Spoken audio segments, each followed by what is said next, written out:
புளியங்குடியில் பள்ளி மாணவிகளின் மீது பள்ளிக்குள் விரைந்து வந்த கார் மோதியதில் சம்பவ இடத்திலேயே உயிரிழப்பு.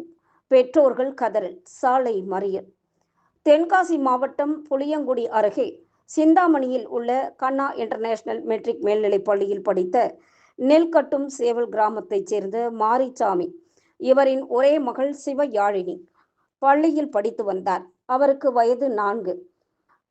மாலை நேரத்தில் மாணவி வீட்டுக்கு வராமல் மாணவியினுடைய புத்தக பைகள் மட்டும் வந்ததை தொடர்ந்து பெற்றோர்கள் எங்கள் குழந்தை எங்கே என கேட்டதற்கு உடன் வந்த பள்ளி மாணவிகள் யாழினி மீது பள்ளிக்குள் விரைந்து வந்த கார் மோதியதில் விபத்து ஏற்பட்டு உயிரிழந்து விட்டதாக தகவல் தெரிவித்தனர்.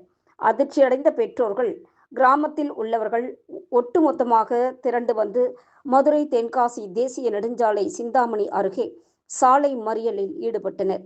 பள்ளிக்கு அனுப்பிய எனது குழந்தை என்ன ஆனது, எப்படி இறந்தது என்கின்ற உண்மைத்தன்மையை தெரியாதவரை இந்த பகுதியில் இருந்து கலைந்து செல்ல மாட்டோம் என கூறி போராட்டத்தில் ஈடுபட்டனர். பள்ளிக்குள் வேகமாக வந்த பள்ளியின் கார் மாணவியின் மீது ஏறி உயிரிழந்ததாக கூறப்படுகிறது. மாணவி இறப்புக்கு நீதி கேட்டு சாலை மறியலில் ஈடுபட்டு வருகின்றனர் மக்கள்.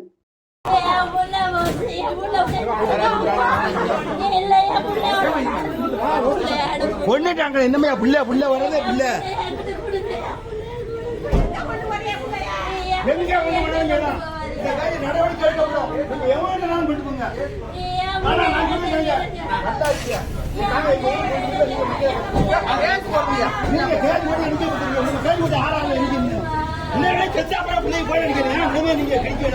வேற யார் சொன்னா